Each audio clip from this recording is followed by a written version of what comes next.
My daughter Rebecca's hands were visibly shaking as she stared at the legal documents in my attorney's office, realizing that the senile old burden she'd dumped at Sunset Manor nursing home 6 months earlier, the woman she'd told her children was too confused and expensive to care for, had just removed her kids from a $3.2 million inheritance and redirected every penny to the nursing home staff who'd shown me more kindness in 6 months than my own daughter had in 6 years. Before we dive in, let me know in the comments where you're watching from, and if you've ever felt abandoned by family, make sure you hit that subscribe button, because what happened next completely changed how my family understands loyalty and consequences.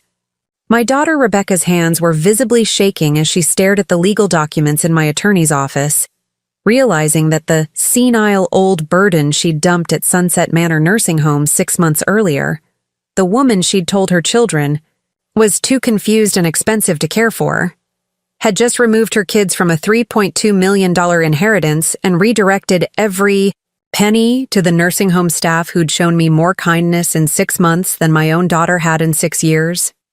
The conversation that shattered my world happened on a Tuesday morning in March, delivered not as a family discussion, but as a business transaction that had already been decided without my input. Rebecca arrived at my house on Maple Grove Drive in Riverside Heights, with printed brochures and a clipboard full of forms, her voice carrying the tone people use when they're managing an inconvenient problem rather than talking to their mother. I'd been expecting a normal visit from my 45-year-old daughter, maybe lunch together, perhaps help with some minor household tasks, or just the kind of casual conversation we'd shared for decades. Instead, I got a corporate presentation about my future delivered with all the warmth of a real estate agent discussing property disposal. "Mom, we need to discuss your living situation," she began, setting the paperwork on my antique oak kitchen table without being invited to sit down. Her manicured fingers drummed impatiently against the glossy brochures as she arranged them in a neat row. "After careful consideration and consultations with elder care specialists, we've decided that Sunset Manor would be the best option for your safety and well-being going forward." The way she said, "we've decided," made it clear that this wasn't a conversation. It was a notification. No discussion about what I wanted, no consideration of alternatives, no acknowledgement that I might have opinions about where I lived or how I spent what could be my final years. It was as if I'd already been declared incompetent and stripped of any voice in decisions about my own life. "Rebecca, I don't understand. I'm living independently. I'm managing my own affairs. I'm not having any problems that would require assisted living. Why would I need to move to a nursing home?" I gestured around the kitchen where we sat, a room I'd kept meticulously organized and clean, where I still cooked my own meals every day, where the morning light streamed through windows I'd washed myself just the week before. Nothing about my living situation suggested decline or incapacity. "Mom, you're 78 years old, and you're living alone in a house that's too big for you to maintain safely. We're worried about falls, about you forgetting to take your medications, about what would happen if you had a medical emergency and no one was around to help." Her concern sounded rehearsed, as if she'd practiced this speech in front of a mirror. But each reason she listed was either exaggerated or completely fabricated. I hadn't fallen in my house since a minor stumble in the bathroom 3 years ago that resulted in nothing more than a bruised knee. I managed my medications with a simple pill organizer system that worked perfectly, setting out each day's pills the night before and checking off each dose as I took it. I stared at my daughter, in genuine confusion. Where were these concerns coming from? "Sweetheart, I appreciate your worry, but I'm not ready to give up my independence. If you're concerned about safety, we could look into having someone check on me more regularly, or maybe hiring help for household maintenance, but I don't need institutional care." I'd actually been thriving in my independence since my husband Frank had passed away 4 years earlier. After the initial grief period, I discovered a strength and self-reliance that surprised even me. I'd learned to manage the house maintenance that Frank had always handled, developed a social network through my book club, and volunteer work at the local food bank, and maintained a level of physical activity that my doctor praised during my regular checkups. Mom, that's exactly the kind of thinking that proves you're not seeing this situation clearly. You think you're fine because you're not aware of how much your cognitive function has declined. The fact that you can't recognize the need for professional care is actually a symptom of the problem we're trying to solve.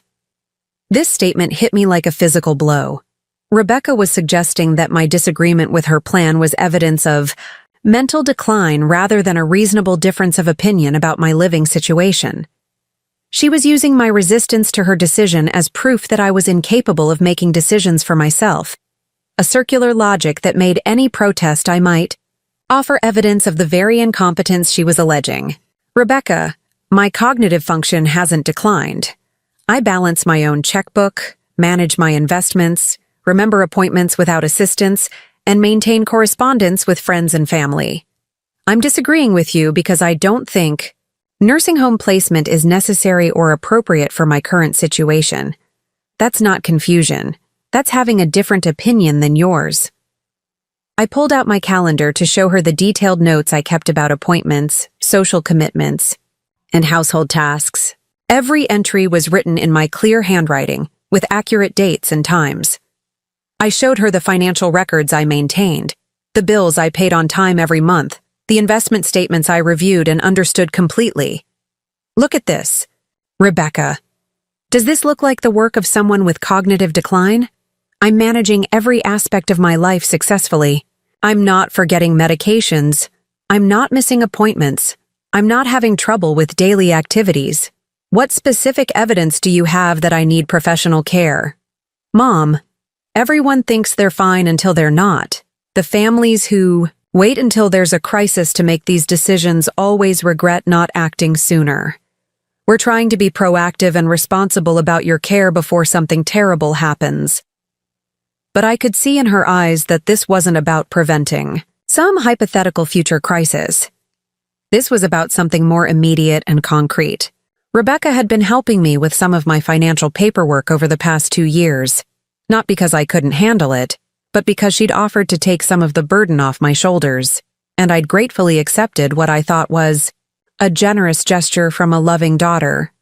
Now I was beginning to understand that her help might have had motivations I'd never considered.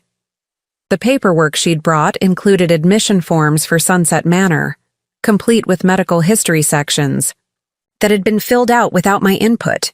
There were financial power of attorney documents that would give her complete control over my bank accounts, investments, and property. Healthcare directives that would transfer all medical decision-making authority to her, including the power to approve or deny treatments, medications, and even visitors. She wasn't asking for my permission. She was asking for my signature on decisions that had already been made. Rebecca, I'm not signing any of these documents. I don't want to move to a nursing home, and I don't want to transfer control of my finances or healthcare decisions to anyone else. I'm competent to make my own choices about my life. The expression that crossed her face was one I'd never seen before. Cold calculation mixed with frustration that her plan wasn't proceeding as smoothly as she'd expected. For a moment, the mask of concerned daughter slipped, and I saw something. That chilled me to the bone. She wasn't disappointed that I was resistant to care I might need. She was angry that I was interfering with a plan that would benefit her. Mom, if you won't voluntarily agree to appropriate care, we'll have to explore other options. I've already spoken with an elder law attorney about guardianship proceedings. It would be much easier for everyone if you'd just sign the papers and let us handle this transition smoothly. Guardianship proceedings. My own daughter was threatening to have me declared incompetent and stripped of my legal rights if I didn't voluntarily surrender my independence and move into institutional care. She was prepared to go to court and argue that I was mentally incapable of managing my own affairs, despite having no medical evidence to support such a claim. Rebecca, I can't believe you're threatening to have me declared mentally incompetent because I don't want to live in a nursing home. This isn't about my well-being. This is about your convenience. Mom, this is about accepting reality. You're going to need care eventually, and it's better to transition while you can still adapt to the change rather than waiting until there's an emergency. Besides, maintaining this house is expensive, and we need to be realistic about the financial burden your care is going to place on the family. And there it was, the real reason behind this sudden concern for my welfare. It wasn't about my safety or my cognitive function or my need for care. It was about money. Specifically, it was about the expense of supporting me in the lifestyle I'd earned through decades of hard work and careful financial planning. But as I sat there looking at my daughter, really looking at her, I realized that this conversation wasn't even about saving money on my care. This was about gaining access to money I'd spent a lifetime accumulating. The house we were sitting in was worth $850,000, a modest 4-bedroom colonial that Frank and I had bought in 1987 for $89,000 and had watched appreciate steadily as Riverside Heights became one of the city's most desirable neighborhoods. My investment portfolio, built through 40 years of consistent saving and conservative investing, was worth another $2.1 million. I owned a small rental property on the other side of town that generated $1,800 in monthly income, and I had life insurance policies that would pay out substantial death benefits. Rebecca had been managing increasing portions of my finances over the past 2 years, ostensibly to help me with complicated paperwork and investment decisions. She'd convinced me that managing my portfolio was becoming too stressful for someone my age, and that she could handle the day-to-day monitoring of my accounts while I focused on enjoying my retirement. What I'd thought was a generous daughter, helping her aging mother had actually been a systematic takeover of my financial affairs, setting the stage for complete control over assets worth over $3 million. Now she wanted complete legal control over all of it, and the easiest way to get that control was to have me declared incompetent or to convince me to sign it, over voluntarily in exchange for appropriate care that I didn't actually need. Rebecca, I need you to leave now. I need time to think about what you've said, and I need to speak with my own attorney about my options. The moment I mentioned speaking with my own attorney, Rebecca's demeanor shifted from frustrated persuasion to barely concealed panic. If I consulted with independent legal counsel, her entire plan could unravel before she could execute it. Mom, there's nothing to think about, and you don't need to waste money on attorneys. The admission date at Sunset Manor is set for next Monday. I've already started the process of preparing your house for sale, and I've arranged for movers to pack your essential belongings this weekend. The words hit me like a series of physical blows. She had already set the admission date. She had already started preparing to sell my house. She had already arranged for movers. This entire conversation was a formality. She'd been planning to institutionalize me and liquidate my assets whether I agreed or not. Rebecca, you have no right to sell my house or move my belongings. I haven't agreed to any of this, and I haven't signed any documents giving you authority to make these decisions. Mom, you can't live here alone anymore, and we can't afford to maintain an empty house while paying for your care. The proceeds from the sale will help cover your nursing home expenses, and any remaining money will be put into a trust for your grandchildren's education. The mention of my grandchildren, Rebecca's twins, Michael and Sarah, who were both 15, added another layer of manipulation to her scheme. She was positioning herself as the responsible mother protecting her children's future, while I was the selfish grandmother whose stubborn independence was threatening their financial security. But the irony was staggering. I had more than enough money to live comfortably for the rest of my life without selling anything. The proceeds from selling my house wouldn't be needed for my care. They'd be needed to fund Rebecca's increasingly expensive lifestyle and secure immediate access to wealth she'd been counting on inheriting eventually. Over the past 2 years, as Rebecca had become more involved in my finances, I'd noticed increased spending on her part. Designer clothes, expensive vacations, a new BMW that seemed far beyond what her salary as a marketing manager should have supported. When I'd asked, Her about it casually, she'd mentioned that she and her husband David had made some good investments and were doing well financially. Now, I understood that those good investments had probably been funded by my money, accessed through the financial management role she'd convinced me to give her. Rebecca, I want you to listen to me very carefully. I am not moving to a nursing home. I am not signing over control of my finances to you. I am not allowing you to sell my house. And if you attempt to proceed with any of these plans without my consent, I will take legal action to stop you. For the first time in our conversation, Rebecca looked genuinely uncertain, but her response revealed just how far she was prepared to go to get what she wanted. Mom, I've already put down deposits at Sunset Manor and with the moving company. I've signed contracts based on your need for care. If you change your mind now, we'll lose thousands of dollars in non-refundable fees. She was trying to use financial pressure to force my compliance, making me feel guilty about money she'd spent without my permission on services I'd never requested. It was a masterful manipulation. She'd created financial consequences for my refusal to cooperate with her plan, then presented those consequences as evidence that I should go along with what she wanted. But what Rebecca didn't know, what she'd never bothered to discover despite 2 years of helping me with financial paperwork, was that the woman she was planning to institutionalize and financially exploit had resources, connections, and legal protections that would make her plan not just impossible, but catastrophically expensive for her to attempt. While Rebecca saw me as an aging widow whose financial affairs she could manage and whose assets she could access, the reality was far more complex. The consulting work I'd been doing since Frank's death wasn't just a way to stay busy. It was a thriving business that connected me with attorneys, financial advisors, and other professionals who respected my expertise and would be horrified to learn how my own daughter was treating me.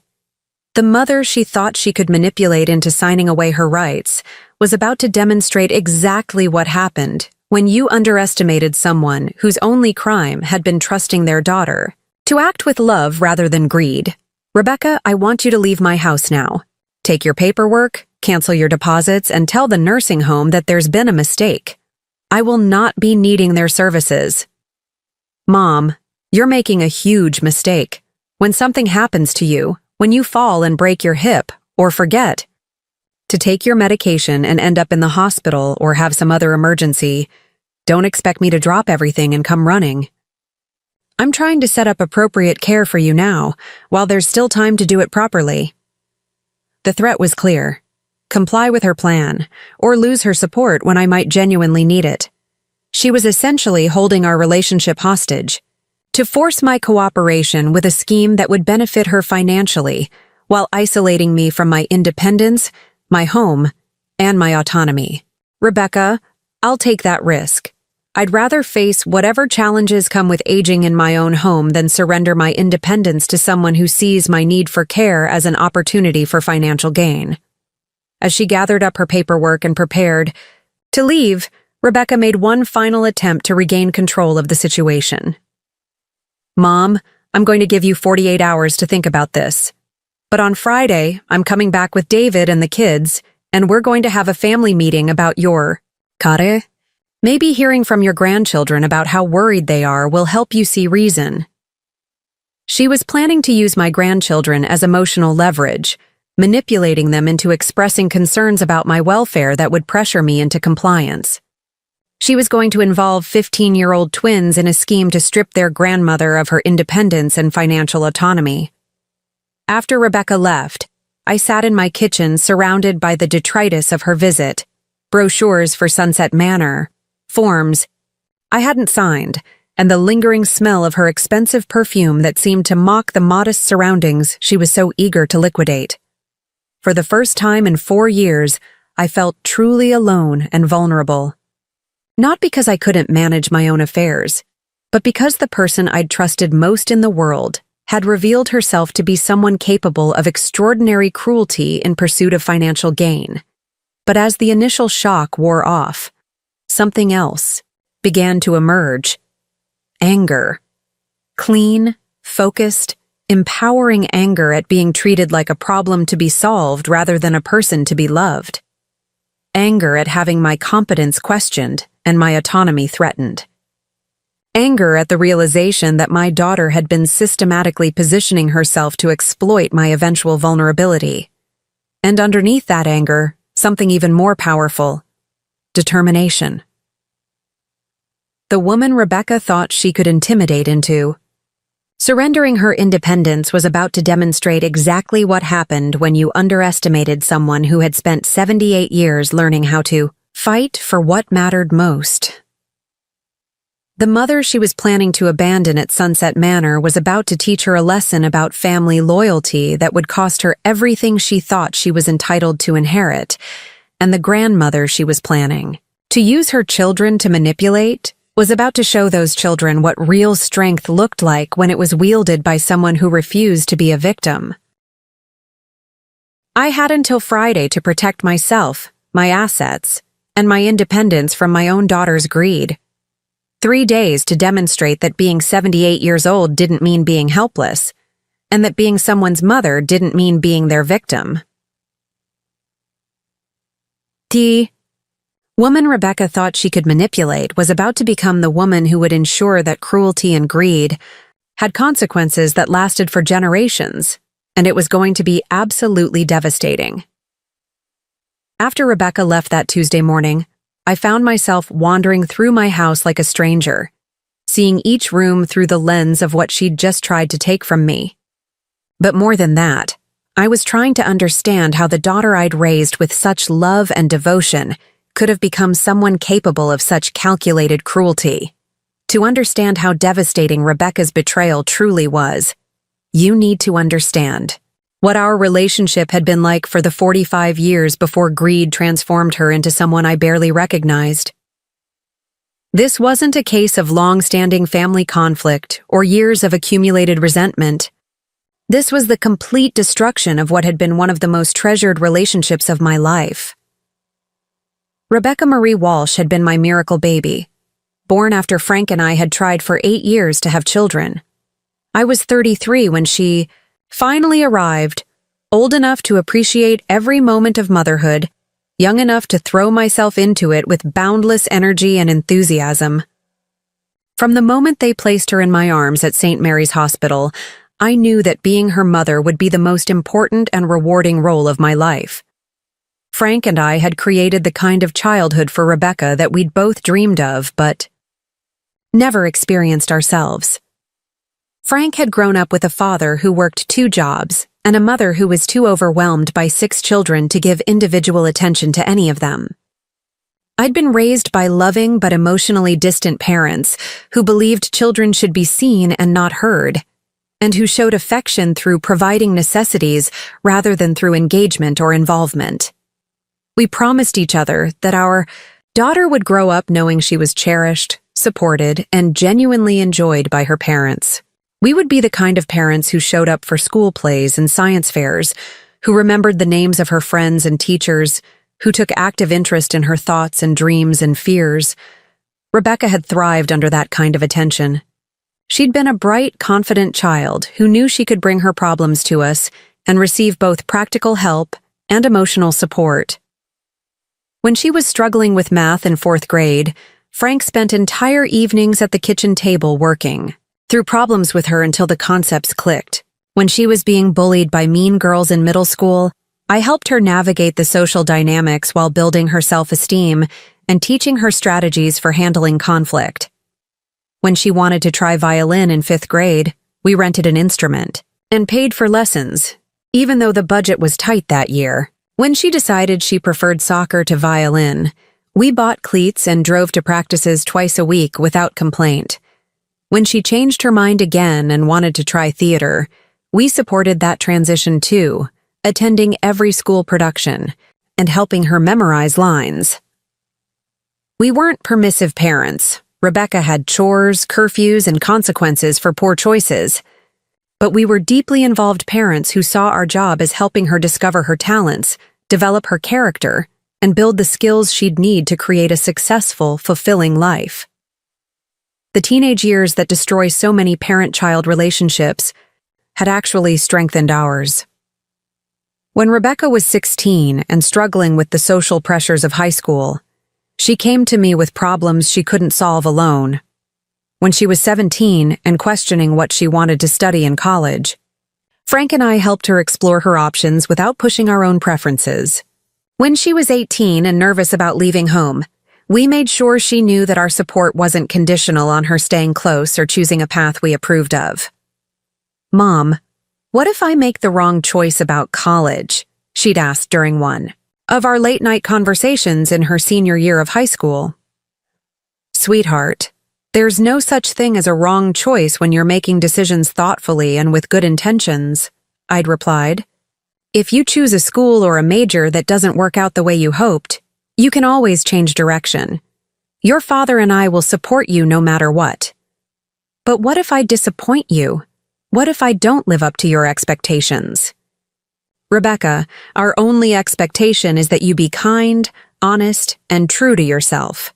Everything else is just details. We're proud of you for who you are, not for what you accomplish." Those conversations had created a foundation of trust and communication that lasted well into her adult years.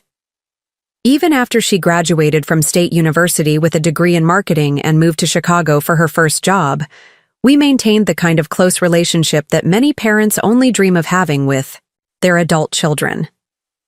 She called home twice a week, not out of obligation, but because she genuinely enjoyed talking to us. She shared details about her work, her friends, her dating life, her hopes and concerns about the future. When she was struggling with difficult roommates in her first apartment, she asked for advice about handling the situation. When she was considering a job change after 2 years with her first employer, she wanted our input about the pros and cons of different opportunities.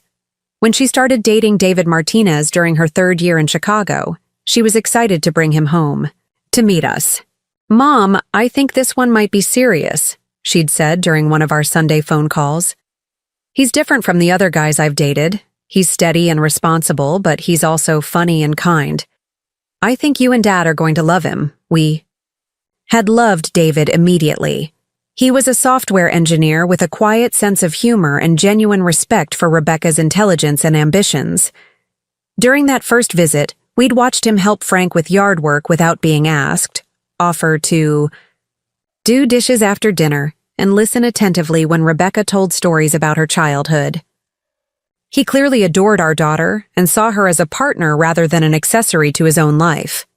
When they got engaged after dating for 2 years, Frank and I were thrilled. David was exactly the kind of man we'd hoped Rebecca would find. Someone who would support her dreams while building a stable, loving partnership with her. Their wedding in 2003 had been one of the happiest days of my life. Not because it was elaborate or expensive, it wasn't, but because it was so clearly a celebration of genuine love and commitment. Rebecca had been radiant in a simple but elegant dress we'd chosen together during a wonderful weekend of shopping and bonding. Frank had walked her down the aisle with tears of joy in his eyes. David had written his own vows that made everyone in the church cry with their sincerity and depth. I'd spent months helping Rebecca plan every detail of that wedding, and it had been a collaboration filled with laughter, shared excitement, and mutual respect for each other's opinions. When we disagreed about flowers or music or menu choices, we talked through the options until we found solutions that felt right to both of us. When the budget got tight, Frank and I quietly covered the shortfall without making Rebecca feel guilty or obligated. "Mom, I don't know how to thank you for everything you've done to make this wedding perfect," Rebecca had said the night before the ceremony, as we were doing final preparations at the church. "Sweetheart, seeing you this happy is all the thanks I could ever want. Your father and I are so proud of the woman you've become, and we're so grateful that David sees what a treasure he's getting." The early years of Rebecca and David's marriage had been a continuation of the close relationship we'd always shared. They lived in Chicago, about 3 hours away, but they visited regularly and stayed in close contact between visits. Rebecca called to share news about promotions at work, decorating projects for their apartment, and plans for the future, When they bought their first house in 2005, Frank and I spent a weekend helping them move and get settled. When Rebecca announced she was pregnant with twins in 2007, I thought my heart might explode with joy. Frank and I had been hoping for grandchildren, but we'd never pressured Rebecca and David about their timeline for starting a family. When the pregnancy arrived, it felt like the perfect completion of our family circle. "Mom, can you believe it?" "Twins," Rebecca had said when she called with the news. "The doctor said they're both healthy, and we should know the genders at the next appointment. David is already talking about converting the spare bedroom into a nursery." "Oh, sweetheart, I'm so excited I can barely contain myself." "Have you started thinking about names? Do you want help with nursery planning? Should I start shopping for baby clothes?" "Slow down, Mom," Rebecca had laughed. "We just found out yesterday. But yes, I'm definitely going to want your help with everything. You raised such a wonderful daughter that I figure you must know something about babies." The months leading up to the twins' birth had been a time of intense bonding between Rebecca and me. She was working full-time and feeling overwhelmed by all the decisions and preparations that came with expecting twins, so I'd offered to help research everything from car seats to cribs to pediatricians. Every weekend, I'd drive to Chicago to help with nursery preparations, attend doctor's appointments, and provide emotional support during what was an exciting but stressful time. Rebecca had severe morning sickness for the first 4 months, and I'd often arrive on Friday evenings to find her exhausted and discouraged. "I don't know how I'm going to handle taking care of 2 babies when I can barely take care of myself right now," she'd said during one particularly difficult weekend in her 5th month. "Sweetheart, you're growing 2 human beings inside your body. Of course you're tired and overwhelmed, but you're stronger than you know, and you're going to be an amazing mother. And remember, you don't have to do this alone. Your father and I are here to help however you need us." When Michael David Martinez and Sarah Rose Martinez were born on March 15, 2008, I was in the delivery room holding Rebecca's hand and crying tears of joy as my grandchildren entered the world. Seeing Rebecca become a mother, watching her hold her babies for the first time, witnessing the complete transformation that came over her face when she looked at them. It was the most beautiful thing I'd ever experienced. "Mom, look at them," she'd whispered as we sat together in her hospital room later that day, each of us holding one of the babies. "They're so perfect. I can't believe they're really mine." "They're perfect because they're yours and David's," I'd replied. "You're going to give them the same kind of wonderful childhood you had, and they're going to grow up knowing how much they're loved." The first few years of the twins' lives had been a golden time for our entire extended family. Frank and I became the kind of grandparents we'd always hoped to be, deeply involved but not intrusive, generous with our time and resources but respectful of Rebecca and David's parenting decisions. We babysat regularly, so Rebecca and David could have date nights. We traveled to Chicago for every birthday, holiday, and special occasion. When the twins started walking and talking, we were there to witness and celebrate every milestone. When they developed distinct personalities, Michael serious and thoughtful, like his father, Sarah outgoing and dramatic like her mother, we delighted in getting to know each of them as unique individuals. "Mom, I don't know what we would have done without you and Dad these past few years," Rebecca had said during Christmas 2010 as we watched 2-year-old Michael and Sarah playing with the toys we'd brought them. "You've been such incredible grandparents, and having your support has made all the difference in helping us figure out this parenting thing. Rebecca, being their grandparents is one of the greatest joys of our lives. We love spending time with them, and we love seeing what wonderful parents you and David have become." When Frank was diagnosed with early-stage prostate cancer in 2011, Rebecca had been incredibly supportive and involved in his treatment decisions. She'd driven down from Chicago every weekend during his radiation treatments, bringing the twins, so he'd have something positive to focus on during a difficult time. "Dad, you have to get better," 4-year-old Sarah had announced during one of those visits, climbing onto Frank's lap with the fearless confidence of a beloved grandchild. "Grandpa has to be here for my wedding someday." "I'll do my best, sweetheart," Frank had replied, holding her close and winking at me over her head. "I wouldn't miss your wedding for anything." Frank's recovery had been complete and relatively easy, but the experience had reminded all of us how precious our time together was. Rebecca had started calling more frequently, visiting more often, and making sure the twins had plenty of opportunities to build memories with their grandfather. When Frank died suddenly of a heart attack in 2019, Rebecca had been my rock during the most difficult period of my life. She'd taken a week off work to help plan the funeral, coordinate with relatives, and make sure I wasn't alone during those first horrible days of widowhood. "Mom, you don't have to make any big decisions right now," she'd said as we sat in my kitchen the day after Frank's funeral, surrounded by casserole dishes from neighbors and flower arrangements from friends. "Just focus on getting through each day and let me handle the logistics and paperwork. I don't know how to live without him, Rebecca. We were partners in everything for 42 years. I don't know who I am without being Frank's wife. You're my mother, and you're Michael and Sarah's grandmother, and you're a woman who has so much love and wisdom to offer the world.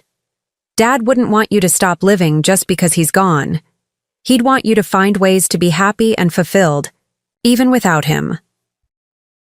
During those first months of grief, Rebecca had called every day, visited every weekend, and included me in family activities so I wouldn't feel isolated or forgotten.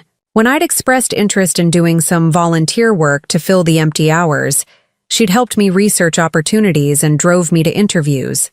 When I'd mentioned that I might like to do some consulting work to supplement my income and give myself a sense of purpose, Rebecca had been enthusiastic and supportive. "Mom, you have so much experience in business and finance. I bet there are lots of small companies that could benefit from your expertise. And it would be good for you to have a reason to get dressed up and interact with people during the week." For the first 2 years after Frank's death, Rebecca had been exactly the daughter any grieving mother would hope for. Attentive without being suffocating, helpful without being controlling, supportive without being patronizing. She'd treated me like a competent adult who was dealing with a major life transition, not like an elderly person who needed to be managed and protected. When had that started to change? Looking back, I could see that the shift had begun sometime in late 2021, about 2.5 years after Frank's death. Rebecca had started making subtle comments about my living situation, my financial management, and my ability to handle various aspects of independent living. "Mom, this house is really big for just one person," she'd mentioned during a visit in November 2021. "Have you ever thought about downsizing to something more manageable?" "Not really, sweetheart. I love this house, and Frank and I put so much work into making it exactly what we wanted. I'm not ready to leave all those memories behind. I understand the emotional attachment, but from a practical standpoint, maintaining a 4-bedroom house seems like a lot of work and expense for someone living alone." At the time, I'd dismissed her comment as casual conversation rather than the beginning of a campaign to convince me that my living situation was inappropriate. But now I could see that she'd been testing the waters, seeing how receptive I might be to suggestions about major life changes. The comments had become more frequent and more pointed over the following months. Rebecca had started questioning my driving, my medication management, my social activities, and my financial decisions. Each concern was presented as loving worry rather than criticism, but the cumulative effect was to plant seeds of doubt about my competence and independence. "Mom, are you sure you should be driving to the grocery store in the evening? The roads are more dangerous after dark, especially for people our age." "Rebecca, I'm 76. Not 96. My vision is fine, my reflexes are good, and I've been driving safely for 60 years. I think I can handle a trip to the store." "I know you think you're fine, but accidents happen so quickly. It would be terrible if something happened to you that could have been prevented by being more cautious." The shift in our relationship had been so gradual that I hadn't recognized it as manipulation until Rebecca showed her true intentions that Tuesday morning in March. What I'd interpreted as a daughter's natural concern for her aging mother had actually been a systematic campaign to undermine my confidence and prepare me for the kind of control she was now trying to impose. But remembering the 43 years of genuine love and mutual respect that had preceded this transformation made Rebecca's betrayal even more devastating. This wasn't a relationship that had always been troubled or conflicted. This was the destruction of one of the most treasured bonds of my life by someone I'd loved unconditionally since the moment she was born. The daughter who was now trying to have me declared incompetent and strip me of my independence was the same person I'd rocked to sleep as a baby, helped with homework as a child, supported through teenage heartbreaks, celebrated with during college graduation, walked down the aisle at her wedding, and held hands with during childbirth. The woman who was threatening guardianship proceedings if I didn't comply with her demands was the same person who had called me her best friend, who had sought my advice on major decisions, who had trusted me to help raise her children, and had gratefully accepted my support during the most challenging periods of her adult life.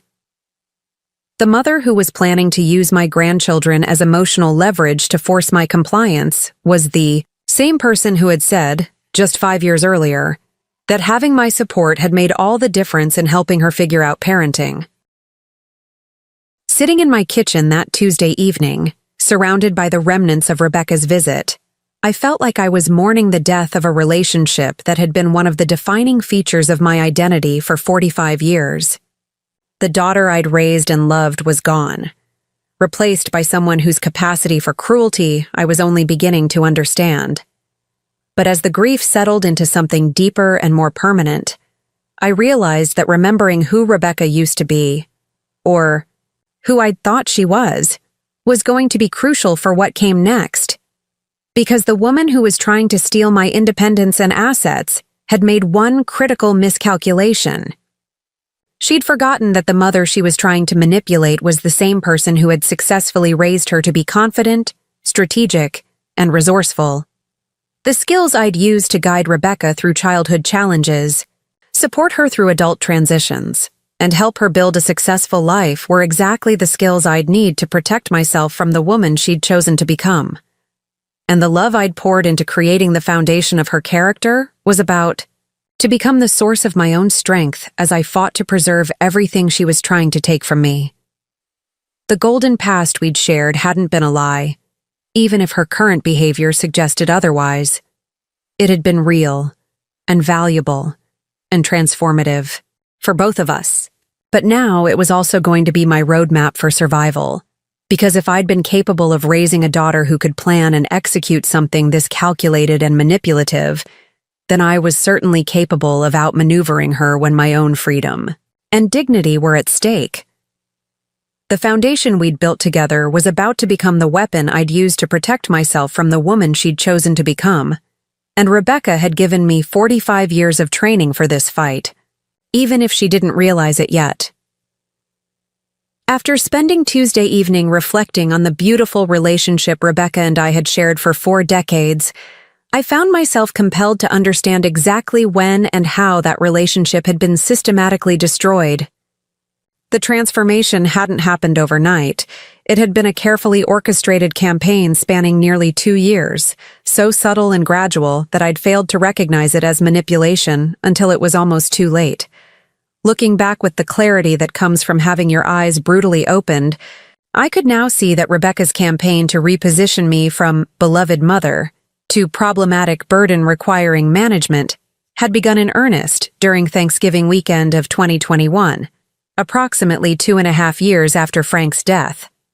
At the time, I'd attributed the shift in Rebecca's behavior to natural concern about my adjustment to widowhood and independent living. What I now understood was that she'd been conducting a systematic assessment of my vulnerability, testing my boundaries, and laying the groundwork for the kind of control she would eventually try to impose. The first warning sign had come during what should have been a joyful family gathering. Rebecca, David, and the twins had come to spend Thanksgiving weekend with me, something that had become our tradition since Frank's death.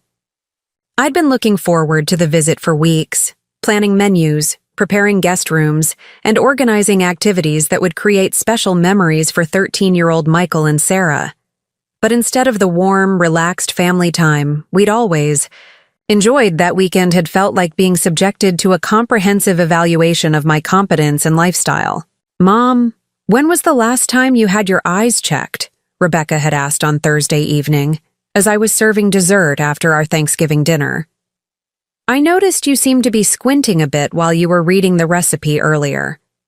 I'd been surprised by the question. My vision was fine. I'd had my annual eye exam just 3 months earlier and received a clean bill of health from Dr. Patterson, the same ophthalmologist I'd been seeing for over a decade. But Rebecca's tone suggested she'd observed something, concerning that I wasn't aware of myself. "I had my annual exam in August, sweetheart. Dr. Patterson said my vision is excellent for someone my age. I may have been squinting because the print on that recipe card was smaller than usual, but my eyesight is fine." "Are you sure?" "Because vision changes can happen quickly as we age, and it's important to stay on top of them for safety reasons." The phrase, "as we age," had stood out to me because Rebecca had never spoken to me that way before. She'd never categorized me as someone whose age was a defining factor in my capabilities or limitations. But I'd dismissed it as casual conversation, rather than the beginning of a pattern. The questions had continued throughout the weekend, each one presented as loving concern, but cumulatively creating a portrait of someone whose competence was questionable, and whose independence might be at risk. "Mom, have you been having any trouble remembering to take your medications?" she'd asked on Friday morning, after noticing my pill organizer on the kitchen counter. "No, Rebecca. I use that organizer to make sure I take everything at the right times. It's actually a very effective system for staying organized. But don't you worry about forgetting to refill it each week? It seems like it would be easy to make mistakes with multiple medications. I'd been taking the same 3 medications for over 5 years. Blood pressure medication, a daily vitamin, and a calcium supplement. Hardly a complex pharmaceutical regimen that would challenge anyone's organizational skills. But Rebecca's questions made it sound like I was managing a complicated medical protocol that might be beyond my capabilities. "Rebecca, I've been managing my own medications successfully for decades. I think I can handle 3 pills a day." "I know you think you can handle it, Mom, but medication errors are one of the leading causes of hospitalizations for people in your age group. It might be worth considering some kind of system that provides additional safety measures." There it was again. People in your age group. As if being 76 automatically placed me in a category of people who couldn't be trusted to manage basic aspects of their own care. The weekend had continued with similar exchanges about my driving habits, my housekeeping standards, my social activities, and my financial management. Each conversation had been framed as concern for my well-being, but the cumulative effect had been to plant seeds of doubt about my competence in every area of independent living. "Mom, this house is really big for just one person," Rebecca had mentioned on Saturday afternoon, as we were cleaning up after lunch. "Have you thought about whether it makes sense to maintain so much space when you're only using a few rooms?" "I use every room in this house, Rebecca. I have my office in the spare bedroom, I entertain friends in the living room, I work on projects in the basement, and I enjoy having space for family when you visit. This isn't too much house for me. It's exactly the right amount of house for the life I want to live. But Mom, the maintenance costs must be significant. Property taxes, utilities, upkeep. It all adds up. And if something happened to you, a smaller place would be much easier for the family to manage." If something happened to me? The phrase had sent a chill through me, though I hadn't fully understood why at the time. Rebecca was already thinking about how my living situation would affect her convenience if I became incapacitated or died. She wasn't concerned about my current happiness or comfort. She was planning for scenarios where my preferences would no longer matter. "Rebecca, I can afford to maintain this house comfortably, and I love living here. The maintenance isn't a burden, and I'm not ready to downsize just to make things more convenient for other people. I'm not talking about convenience, Mom. I'm talking about being realistic about what's sustainable as you get older. That weekend had established the template for every interaction Rebecca and I would have over the following 18 months. Every conversation would include subtle questioning of my judgment, gentle suggestions that my current lifestyle wasn't appropriate for someone my age, and careful documentation of any minor forgetfulness or physical limitation that could be interpreted as evidence of decline. The campaign had escalated during my 77th birthday celebration in January 2022. Rebecca had insisted on hosting a small party at her house in Chicago, ostensibly to save me the trouble of entertaining. But what should have been a joyful celebration had felt more like a performance review, with Rebecca monitoring my behavior for signs of cognitive or physical deterioration. "Mom, you seem to be having trouble following the conversation tonight," she'd said privately during the party, after I'd asked someone to repeat a question I hadn't heard clearly in a noisy room. "Rebecca, there are 12 people here talking at once, and I didn't hear what Jim said because Michael and Sarah were laughing loudly at the same time." That's not hearing loss. That's normal difficulty following conversations in crowded spaces. "But Mom, it happened twice tonight. And last time you visited, you seemed confused about some of the stories the kids were telling you." I'd been genuinely puzzled by this assessment. I hadn't been confused about anything the twins had told me. I'd asked clarifying questions because I was interested in their stories and wanted to understand the details. Since when had active listening become evidence of cognitive decline? "Rebecca, asking questions about things people tell me isn't confusion, it's engagement. I ask questions because I care about what Michael and Sarah are sharing with me, not because I'm unable to follow what they're saying. Maybe, but I think it's worth keeping an eye on. Sometimes cognitive changes are subtle at first, and family members are often the first to notice." She was positioning herself as the vigilant daughter who was responsibly monitoring my mental state, while I was cast as the potentially declining mother who might not be aware of her own limitations. Any question I asked, any request for clarification, any normal human moment of inattention could be reframed as evidence that my cognitive function was deteriorating. The financial manipulation had begun during that same period, presented as helpful assistance with increasingly complex paperwork and investment management. In February 2022, Rebecca had offered to help me organize my tax documents and coordinate with my accountant.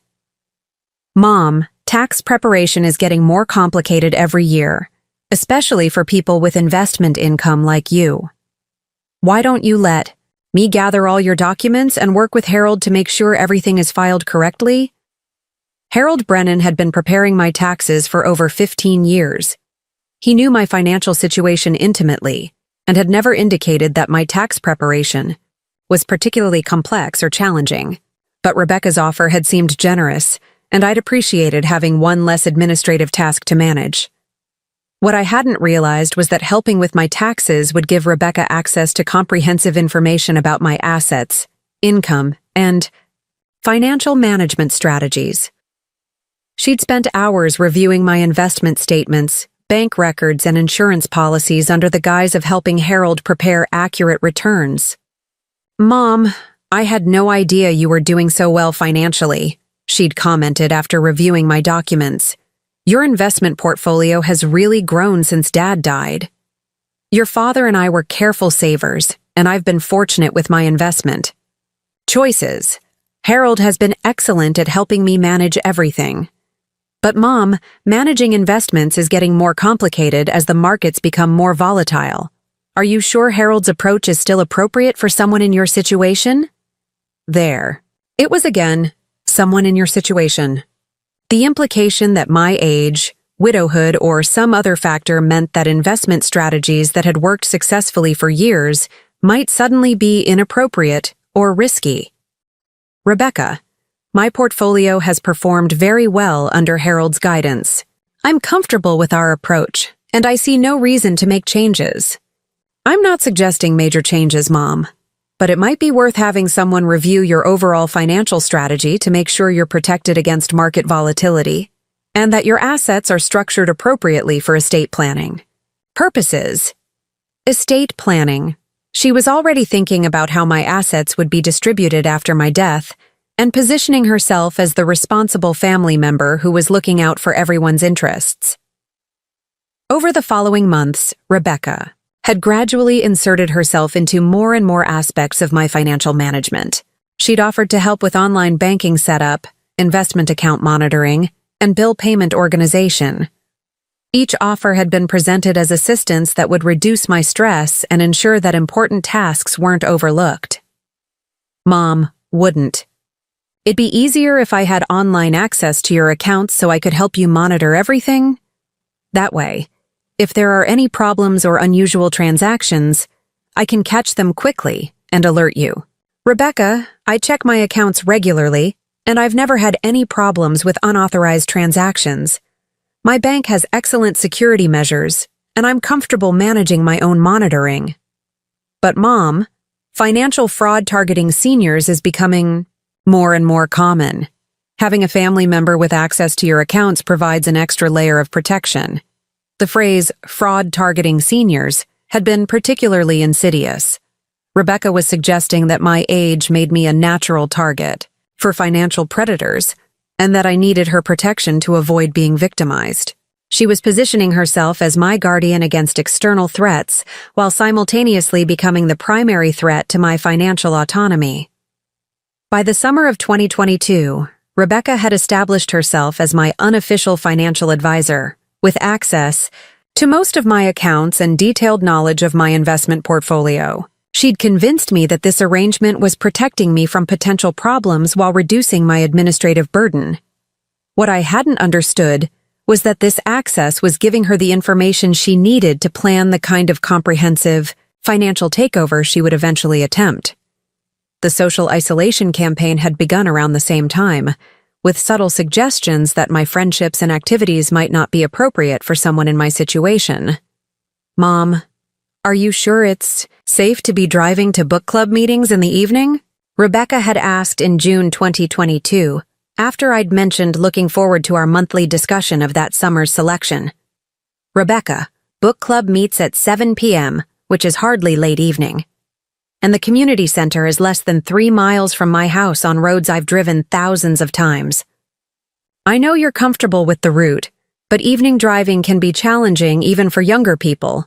And if something happened to your car, you'd be stranded. If something happened to my car, I'd call AAA, just like any other driver would. Rebecca, I've been driving safely for 60 years. I think I can handle a trip to book club. Maybe. But wouldn't it be easier to find activities that meet during the day? There are lots of senior programs that would be more convenient and probably more appropriate for people your age. Senior programs. Activities more appropriate for people your age. Rebecca was trying to redirect me away from the intellectually stimulating book club I'd enjoyed for over 8 years towards senior programs that would reinforce her narrative about my declining capabilities and social needs. Rebecca, I don't want to join senior programs.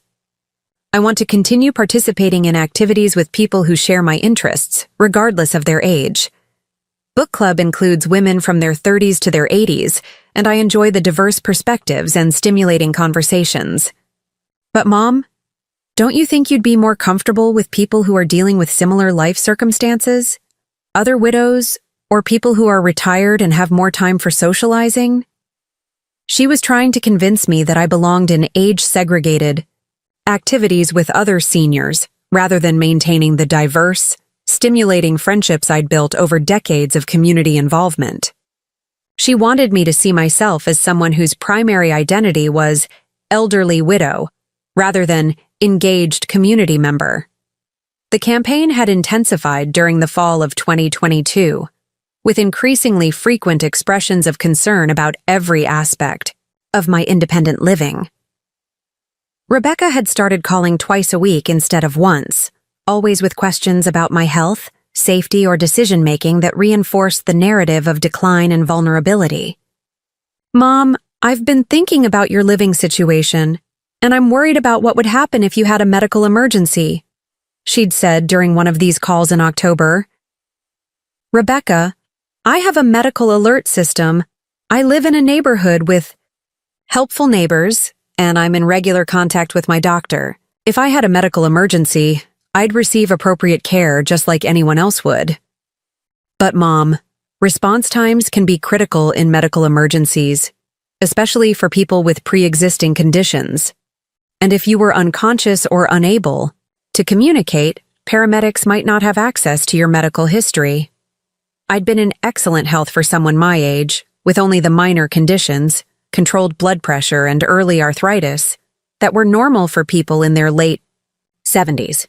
But Rebecca was catastrophizing about hypothetical medical emergencies as if my current health status made such crises inevitable and imminent. "Rebecca, I'm not living in denial about the possibility of future health problems, but I'm also not going to restructure my entire life around worst-case scenarios that may never happen. I'm not asking you to restructure your life, Mom. I'm just suggesting that we should have plans in place for situations that are statistically likely to occur." Statistically likely to occur. Rebecca had started using language that made my aging sound like a medical condition with predictable stages of decline, rather than a natural process that could involve years or even decades of continued health and independence. The most insidious aspect of her campaign had been the way she'd started involving David and the twins in her narrative about my declining capabilities and increasing need for supervision. "David is concerned about you too, Mom," she'd mentioned during a November phone call.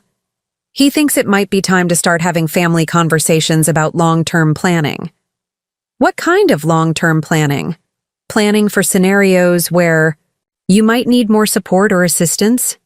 Making sure everyone knows what your preferences are for different kinds of care? And making sure we have the legal documentation in place to help you if you become unable to make decisions for yourself." Legal documentation. Rebecca was already thinking about power of attorney arrangements and healthcare directives that would transfer decision-making authority to her. She was planning for my incapacity as if it were an inevitable short-term development, rather than a possible distant future scenario. "Rebecca, I appreciate the family's concern, but I'm not ready to plan for incapacity that may not occur for many years, if at all. When and if I need assistance with decision-making, I'll seek appropriate legal advice about my options." "But Mom, the time to create these documents is while you're still competent to make clear decisions about your preferences. If you wait until you actually need them, it might be too late." The underlying message was clear. My current competence was temporary and fragile, and we needed to act quickly to establish legal protections before my inevitable decline made such planning impossible. By December 2022, Rebecca had successfully established herself as the primary authority on my needs, capabilities, and appropriate living arrangements. Every conversation included references to concerns she'd discussed with David, worries that had been expressed by the twins, or professional advice she'd sought about managing elderly parents. "Mom, I talked to a geriatric care manager about the best ways to support aging parents, and she said that family members often wait too long to address safety concerns because they're worried about hurting their parents' feelings." A geriatric care manager. Rebecca had been consulting with professionals about managing me as if I were already a patient rather than an autonomous adult who was capable of making my own decisions about my care and living situation. "Rebecca, I don't need management by a geriatric care specialist. I'm managing my own life successfully, and I'll seek professional guidance if and when I decide I need it." But Mom, that's exactly what the care manager said would happen. She said that people in early stages of decline often don't recognize their own limitations, and that families need to be proactive about providing support before crises occur. Early stages of decline. Rebecca was now explicitly categorizing me as someone who was experiencing cognitive or functional deterioration, despite having no medical evidence to support such an assessment. The financial pressure had increased dramatically during the winter of 2023, with Rebecca expressing growing concern about my spending habits, investment choices, and overall financial management. Mom, I've been reviewing your bank statements, and I noticed you spent quite a bit on holiday gifts last year, she'd said during a January phone call. Are you sure that level of spending is sustainable on a fixed income? I'd spent approximately $800 on Christmas gifts for the entire extended family. Hardly an extravagant amount for someone with my financial resources. But Rebecca was framing normal holiday generosity as evidence of poor financial judgment and unsustainable spending patterns. Rebecca, my holiday spending was well within my budget, and my income isn't actually fixed. Between my investment returns, rental property income, and consulting fees, I have substantial financial flexibility. But Mom, consulting income can be unpredictable, and you shouldn't be depending on earned income at your age. It would be more appropriate to live within the limits of your retirement savings and Social Security. More appropriate for someone my age. Rebecca was trying to convince me that continuing to work, even part-time consulting that I enjoyed and that supplemented my income, was somehow inappropriate for someone in their late 70s. Rebecca, I enjoy my consulting work, and the income allows me to maintain the lifestyle I want without touching my retirement savings. There's nothing inappropriate about continuing to work as long as I'm capable and willing. But Mom, what happens if your health changes and you can't work anymore? Wouldn't it be smarter to adjust your spending now so you're not dependent on income that might disappear? She was asking me to voluntarily reduce my standard of living based on hypothetical future scenarios where I might be unable to work. She wanted me to start living like an invalid before there was any medical reason to do so. The most devastating aspect of Rebecca's campaign had been the way she'd gradually poisoned my relationship with my grandchildren by involving them in her narrative about my declining capabilities and increasing need for supervision. Grandma, Mom says you've been having trouble remembering things, 14-year-old Sarah had said during a visit in February 2023. Are you okay? I'd been shocked that Rebecca had been discussing my supposed memory problems with the twins. There were no memory problems. I'd been having normal moments of forgetfulness that every human being experiences, regardless of age. Sweetheart, I'm fine. Sometimes I forget small things, like where I put my reading glasses or what I plan to pick up at the store. But that's normal for everyone. Your mom is just worried about me because she loves me. But she said we should start calling you more often to check on you, and that we should let her know if we notice you seem confused about anything. Rebecca had recruited my own grandchildren to monitor me for signs of decline and report their observations back to her. She'd turned what should have been natural, loving relationships into surveillance operations designed to gather evidence for her narrative about my incompetence. Sarah, I love talking to you and Michael anytime you want to call, but you don't need to check on me like I'm a patient. I'm your grandmother, and I'm doing just fine. Okay, Grandma, but if you ever need help with anything, you'll tell us. Right? The fact that a 14-year-old was asking if I needed help suggested that Rebecca had been preparing the twins for scenarios where their grandmother might require assistance with basic tasks. She was conditioning them to see me as someone whose independence was temporary and fragile. By the spring of 2023, Rebecca had successfully created a family consensus that I was experiencing decline and would soon need intervention to ensure my safety and well-being. Every family gathering included discussions about my driving, my living situation, my financial management, and my overall capacity for independent living. The conversations weren't presented as planning sessions. They were presented as loving, family members expressing natural concern about a cherished relative who might not be fully aware of her own limitations. Mom, we're all just worried about you, Rebecca had said during Easter dinner. You seem to be struggling with things that used to be easy for you, and we want to make sure you get the support you need before something serious happens. Rebecca, I'm not struggling with anything. I'm living independently, managing my own affairs, and enjoying my life. What specific struggles are you referring to? Well, you seemed confused about the directions to the restaurant last week. And you forgot to mention that you'd changed your hair appointment when we were trying to coordinate schedules. Getting clarification about directions to a restaurant I'd never been to before wasn't confusion. It was normal caution about navigating to an unfamiliar location. Forgetting to mention a schedule change wasn't memory loss.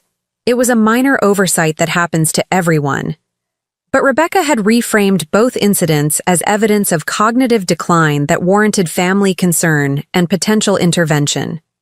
The systematic nature of her campaign had become clear to me only in retrospect, as I sat in my kitchen Tuesday evening trying to understand how our relationship had been so completely transformed.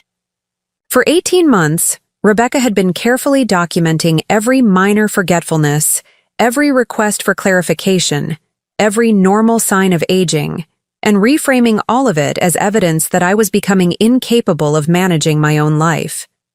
She'd gradually isolated me from friends and activities that might contradict her narrative, inserted herself into my financial management, involved other family members in monitoring my behavior, and created a comprehensive case for why I needed the kind of intervention she was now trying to impose.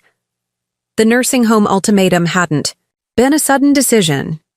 It had been the inevitable conclusion of a carefully orchestrated campaign designed to strip me of my autonomy and give Rebecca complete control over my assets and decision-making.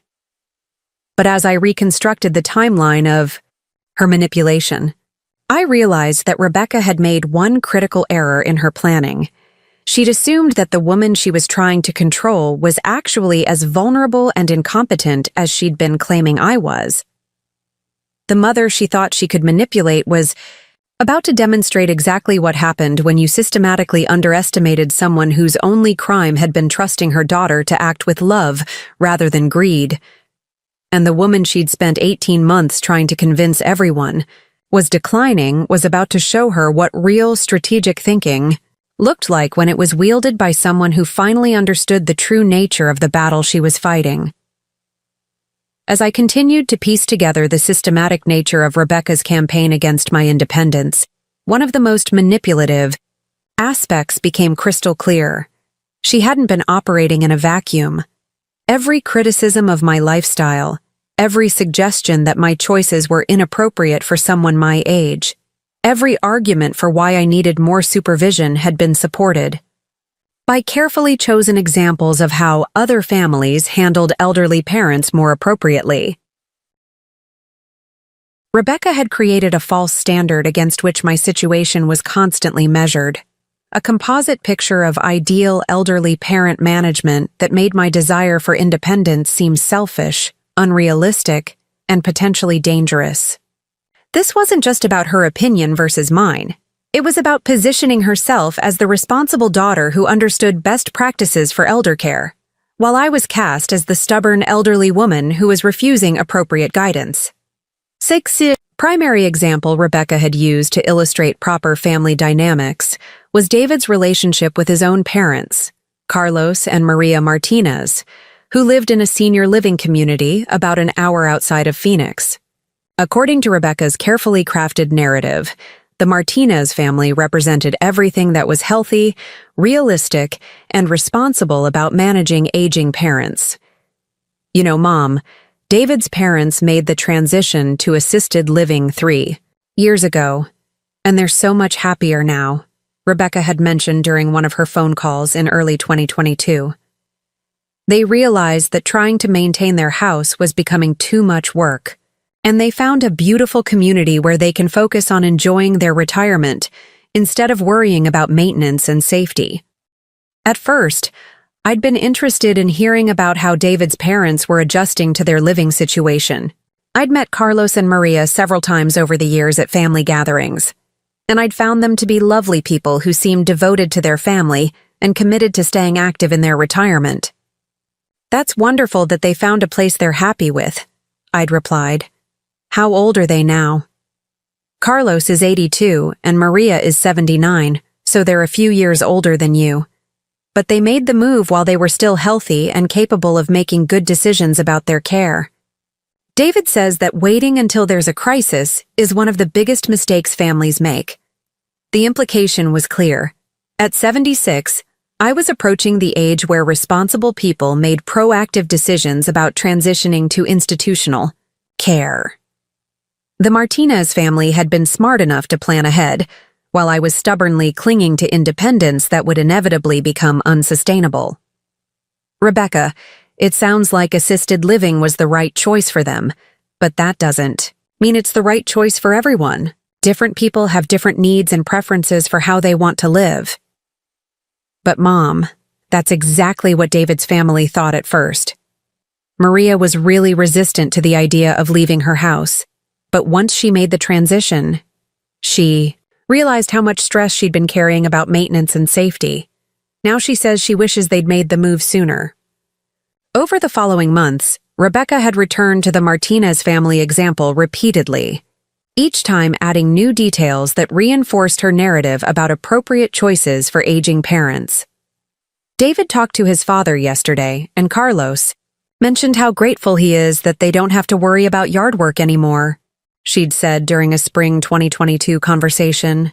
He said he used to spend hours every weekend on lawn care and garden maintenance, and now he can spend that time on activities he actually enjoys. That's great for Carlos, but I happen to enjoy working in my garden. It's not a burden for me. It's one of my favorite ways to spend time outdoors. I know you think you enjoy it, Mom, but is it really enjoyable? Or is it something you feel obligated to do because you've always done it? There's a difference between activities that bring genuine pleasure and activities that feel like responsibilities you can't abandon. Rebecca was suggesting that my love of gardening wasn't actually genuine, that I was maintaining my garden out of some sense of obligation rather than authentic enjoyment. She was implying that I couldn't distinguish between pleasurable activities and burdensome responsibilities, which was another subtle way of questioning my judgment and self-awareness. Rebecca, I genuinely enjoy gardening. It's meditative. It gives me a sense of accomplishment, and it connects me with nature in ways that are important to my well-being. I'm not maintaining my garden because I feel obligated. I'm maintaining it because it brings me joy. But Mom, what happens when the physical demands become too much for you? Wouldn't it be better to transition to a lifestyle that doesn't depend on your ability to do heavy outdoor work? Again, she was asking me to plan for hypothetical future limitations rather than living according to my current capabilities and preferences. The Martinez family model required proactive surrender of activities and independence before there was any actual need to do so. The financial comparison had been particularly insidious. According to Rebecca's narrative, David's parents had made smart financial decisions by transitioning to assisted living before their expenses became unmanageable.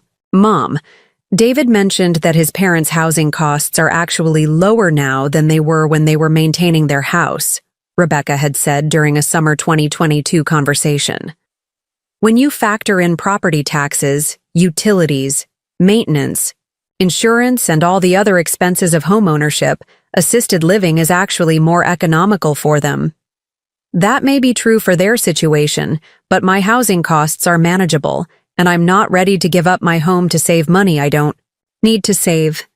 But Mom, it's not just about current costs. It's about protecting your assets for the future and making sure you don't outlive your money. David's parents feel more secure knowing that their housing costs are predictable and that they're not at risk of major unexpected expenses. She was framing my continued home ownership as financially irresponsible, suggesting that I was putting my future security at risk by maintaining a lifestyle that might become unsustainable. The Martinez family's choice to prioritize financial predictability over housing preferences was presented as obviously superior to my choice to prioritize lifestyle preferences over cost optimization. Rebecca, I have sufficient resources to maintain my current lifestyle comfortably for the foreseeable future. I'm not going to restructure my living situation based on worst-case financial scenarios that may never materialize. But Mom, that's exactly the kind of thinking that gets people into trouble. David's parents planned for scenarios where their expenses might increase or their income might decrease, and now they're protected against those possibilities. The social aspects of the Martinez comparison had been equally manipulative. Rebecca had consistently portrayed David's parents as people who had found community and purpose through institutional living, while implying that my preference for aging in place was socially isolating and potentially harmful to my mental health. David's mom was telling me about all the activities they have at their community, Rebecca had mentioned during a fall 2022 phone call. They have exercise classes, book clubs, game nights, educational lectures. There's always something interesting happening. Maria says she's more socially active now than she's been in years. That sounds wonderful for Maria. I'm glad she's found activities she enjoys. But I already have a book club, volunteer commitments, and social activities that I find fulfilling. But Mom, those activities require you to drive to different locations, coordinate with multiple schedules, and manage your own transportation. Wouldn't it be easier to have everything available in one place, where you don't have to worry about logistics? Easier was Rebecca's code word for more appropriate for someone with diminished capabilities. She was suggesting that my current social activities were too complex and demanding for someone my age, and that I should transition to a more managed social environment where my limitations would be accommodated. Rebecca, I don't want easier. I want engaging. I want to continue participating in activities with people who share my interests, even if that requires some logistical coordination. But what happens when driving becomes unsafe, or when you're not feeling well enough to get out? At David's parents' community, there are backup social options available even when they're not able to participate in their usual activities. She was asking me to plan for scenarios where I might be unable to drive or participate in normal activities, and suggesting that institutional living provided better contingency planning for those possibilities. The healthcare comparison had been perhaps the most frightening aspect of Rebecca's manipulation. She'd consistently portrayed the Martinez family's access to on-site medical care as obviously superior to my reliance on community healthcare providers. David mentioned that his father had a minor health scare last month, but it was handled so efficiently because there's medical staff right on site, Rebecca had said during a winter 2023 conversation. Carlos was able to get immediate attention without having to wait for an ambulance or worry about getting to the hospital. I'm glad Carlos received prompt care, but I have excellent relationships with my doctor, and I live in a community with responsive emergency services. I'm confident that I would receive appropriate medical attention if I needed it. But Mom, response times matter in medical emergencies, especially for people with underlying health conditions. And what if you had an emergency when you couldn't communicate effectively? At David's parents' community, the staff knows everyone's medical history and can provide accurate information to healthcare providers. Rebecca was catastrophizing about medical emergencies as if they were inevitable and imminent, while positioning institutional care as the only responsible way to prepare for such possibilities. She was implying that my decision to age in place was putting my health and safety at risk in ways that demonstrated poor judgment about my own well-being. Rebecca, I have a medical alert system, and my doctor has complete records of my health history. I'm not living without appropriate medical safety measures, but those measures depend on your ability to use them effectively. What if you're unconscious or confused or unable to operate the alert system? At an assisted living community, there are multiple backup systems to ensure that medical needs are identified and addressed quickly. She was suggesting that my medical safety measures were inadequate because they required my own cognitive and physical participation. The Martinez model provided better protection because it didn't depend on my continued competence to function effectively. But perhaps the most manipulative aspect of Rebecca's use of the Martinez family as a standard was the way she'd enlisted David himself to validate her narrative about appropriate elder care choices. David was saying yesterday that he's so grateful his parents made the transition to assisted living before they absolutely needed it, Rebecca had mentioned during one of our phone calls. He said watching them adapt to community living while They were still healthy made him realize how much easier the transition is when it's planned, rather than forced by circumstances. Having David express gratitude for his parents' choices created the impression that adult children naturally felt relieved when their parents made responsible decisions about aging. By implication, Rebecca was frustrated with me because I was refusing to make the kind of choices that would allow her to feel similarly grateful and relieved. Rebecca, I'm sure David appreciates knowing that his parents are comfortable and well cared for, but different families make different choices, based on their own circumstances and preferences. But Mom, David also says that he wishes more elderly parents were as realistic and proactive as his parents were.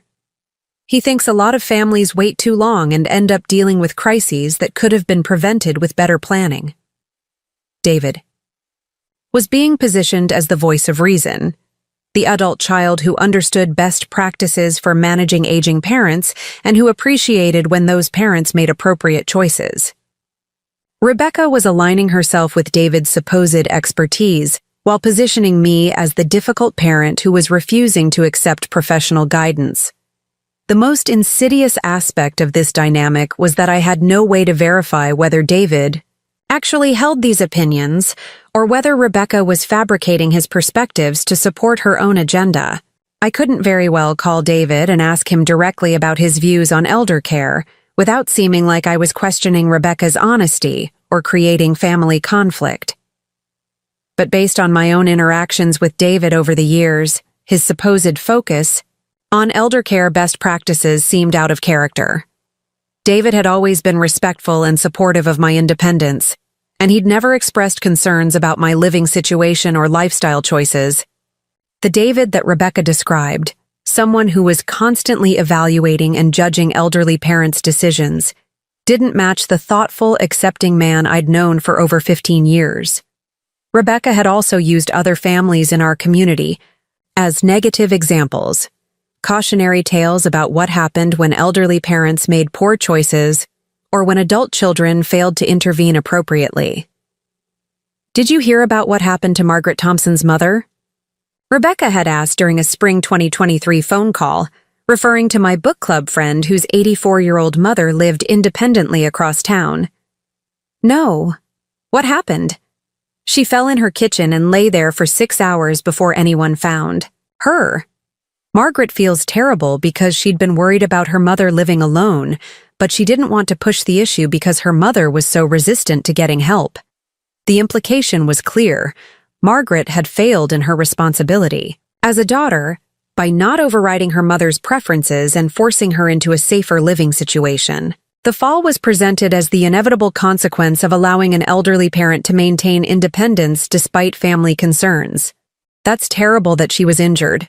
I hope she's recovering well. She's okay. But Mom, this is exactly what I worry about with you. Margaret's mother insisted she was fine living alone, just like you do. But look what happened. If Margaret had been more assertive about getting her mother appropriate care, this accident could have been prevented. Rebecca was using Margaret's mother's accident as evidence that my own independence was dangerous, and that Rebecca would be negligent if she didn't intervene to protect me from similar risks. Rebecca, accidents can happen anywhere. People fall in assisted living communities too. Living independently doesn't automatically make someone more accident-prone. But Mom, when accidents happen in care communities, there's immediate help available. Margaret's mother could have died from exposure or dehydration because no one knew she was hurt. She was catastrophizing about my living situation by focusing on worst-case scenarios while ignoring the safety measures I'd put in place and the community connections that provided regular contact with friends and neighbors. Rebecca had also used professional sources to validate her position, citing articles, studies, and expert opinions that supported her narrative about appropriate elder care choices. I was reading an article in AARP magazine about the warning signs that elderly parents need more support, she'd mentioned during one of our conversations. It said that family members are often the first to notice changes in cognitive function or physical capabilities, even when the elderly person doesn't recognize the changes themselves. Professional validation made Rebecca's concerns seem objective and evidence-based, rather than personal opinions or family preferences. She was positioning herself as someone who was informed about elder care best practices, while I was cast as someone who was ignorant about my own needs and limitations. Rebecca, I'm sure there are warning signs that indicate when people need additional support, but those signs need to be based on actual evidence of decline, not on theoretical possibilities or worst-case scenarios. But Mom, the article said that elderly people often have limited insight into their own capabilities, especially in the early stages of cognitive decline. Family members need to be proactive about identifying problems before they become serious. She was using professional sources to support the argument that my own assessment of my capabilities was inherently unreliable, while her assessment, despite having no medical training or geriatric expertise, was more trustworthy and objective. False standard that Rebecca had created wasn't just about comparing me unfavorably to other families. It was about establishing a framework where any choice other than voluntary surrender of independence was inherently irresponsible, selfish, and potentially dangerous. According to Rebecca's narrative, responsible elderly parents recognized their limitations and made proactive transitions to managed care. Loving adult children provided guidance and oversight to help their parents make appropriate choices. Healthy families worked together to ensure that aging was handled safely and efficiently. By contrast, my desire to continue living independently was evidence of poor judgment. My resistance to Rebecca's suggestions demonstrated lack of insight into my own limitations. My preference for autonomy over security showed that I was prioritizing my own stubborn preferences over my family's legitimate concerns. The false standard had been so carefully constructed and consistently reinforced that even I had begun to question whether my perspective was reasonable. Maybe Rebecca was right that I was being stubborn and unrealistic. Maybe other families did handle aging more responsibly. Maybe I was putting my own preferences ahead of legitimate safety concerns. But as I reconstructed Rebecca's manipulation tactics, I realized that the standard she'd created was fundamentally dishonest. She'd presented selective information about other families while omitting details that might contradict her narrative. She'd attributed opinions to David that may not have reflected his actual views. She'd used professional sources to support predetermined conclusions rather than to genuinely explore different approaches to aging. Most importantly, she'd created a false choice between independence and safety, between autonomy and responsibility, between personal preferences and family harmony. According to Rebecca's framework, I couldn't be both independent and safe, both autonomous and responsible, both true to my preferences and considerate of my family's concerns. But the reality was that successful aging could take many different forms, depending on individual circumstances, preferences, and capabilities. The Martinez family's choice to transition to assisted living might be perfect for them while being completely inappropriate for me. Margaret's mother's accident was a single incident that didn't necessarily indicate broader patterns about the safety of independent living. Rebecca had weaponized the experiences of other families to make me feel like my own choices were aberrant and dangerous. She'd used selective professional information to create the impression that expert opinion universally supported her position. She'd enlisted family members and community examples to build a consensus that my resistance to her suggestions was unreasonable and potentially harmful. The false standard had been designed to make me feel isolated in my perspective, like I was the only person who didn't understand the obvious need for the changes Rebecca was proposing. It had been intended to create social pressure for compliance while making continued resistance seem selfish and irresponsible. But now that I understood the manipulation for what it was, I could see that Rebecca had made a critical error in her strategy. She'd spent so much energy creating false comparisons and manufactured consensus that she'd never actually addressed the fundamental question: what did I want for my own life, and what was I realistically capable of achieving? The woman she'd been trying to convince that she was out of step with normal family practices was about to demonstrate that normal practices weren't necessarily appropriate practices for every individual situation. The mother she'd been comparing, unfavorably to other families, was about to show her what happened when you tried to impose other people's solutions on someone whose circumstances and preferences were fundamentally different. And the grandmother she'd been using professional sources to pathologize was about to teach her a lesson about the difference between evidence-based decision-making and conclusion-driven manipulation. Rebecca thought she'd been building an airtight case for why I needed to accept her guidance and surrender my independence. What she'd actually been doing was providing me with a detailed blueprint of her manipulation tactics and a clear understanding of exactly how far she was willing to go to get what she wanted.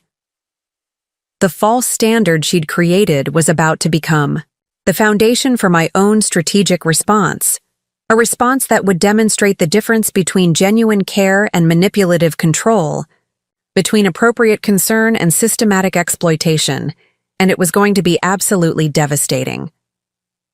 As I sat in my kitchen that Tuesday evening, surrounded by the remnants of Rebecca's failed manipulation attempt, something powerful began to emerge from my anger and hurt: clarity. For the first time in 18 months, I could see our family dynamic with perfect, devastating precision. Rebecca had built her entire campaign on a fundamental miscalculation. She had no idea who she was actually trying to control.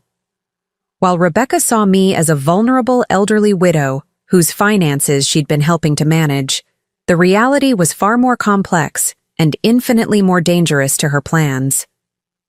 The consulting work I'd been doing since Frank's death wasn't the small-scale retirement hobby she imagined. Walsh Strategic Consulting had become one of the most respected boutique business advisory firms in the Pacific Northwest, specializing in family-owned enterprises, succession planning, and exactly the kind of elder care decision-making that Rebecca thought she understood. My client list read like a directory of the region's most successful business families. I'd spent 5 years helping them navigate precisely the situations Rebecca was trying to create: adult children seeking to gain control of aging parents' assets, family members using concern trolling to justify financial manipulation, and elderly parents protecting themselves from exploitation by their own relatives. What Rebecca didn't know was that her 78-year-old mother had become the go-to expert for wealthy families dealing with elder care exploitation. I'd seen every manipulation tactic she was using, helped dozens of families expose similar schemes, and developed foolproof strategies for protecting vulnerable adults from financial predators, even when those predators were their own children. The irony was exquisite. Rebecca had spent 18 months positioning herself as the expert on elder care while trying to manipulate someone who was literally the professional expert on preventing elder care manipulation. But more than professional expertise, I had resources that would make Rebecca's head spin. The financial picture she thought she understood from helping with my taxes represented only a fraction of my actual wealth.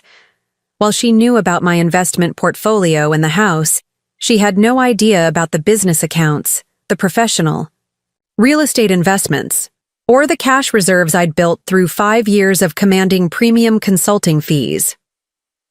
Walsh Strategic Consulting had generated over $2.8 million in revenue since Frank's death. My client retainer fees alone averaged $15,000 to $25,000 per month. I owned commercial real estate in 3 states, held silent partnerships in 2 thriving businesses, and maintained investment accounts that Rebecca had never seen because they were held under my business entity rather than my personal name. The woman Rebecca thought was living on a fixed income and needed to be realistic about expenses was actually worth over $8.3 million and earning more annually than Rebecca and David combined. But most importantly, I had connections that could destroy Rebecca's plan with a single phone call. Wednesday morning, I began what would become the most satisfying professional project of my career. dismantling my daughter's scheme with the same precision and thoroughness I'd used to help dozens of other families protect themselves from elder care fraud. My first call was to Patricia Sinclair, the most ruthless elder law attorney in the state, and a personal friend who'd been referring clients to me for 3 years. Patricia specialized in cases where adult children attempted to exploit aging parents, and she had a particular talent for turning predators into defendants. Patricia, I need your help with a situation that's both personal and professional. Eleanor, what's happening? My daughter is attempting to have me declared incompetent and institutionalized so she can gain control of my assets.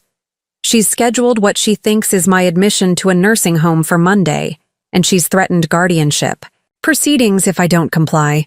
The silence on Patricia's end lasted exactly 3 seconds. Eleanor, please tell me you've documented everything. Every conversation, every threat, every financial transaction she's made using access I gave her to help with paperwork. I have 18 months of evidence showing systematic manipulation and financial positioning. Eleanor, your daughter just handed you the perfect elder abuse case.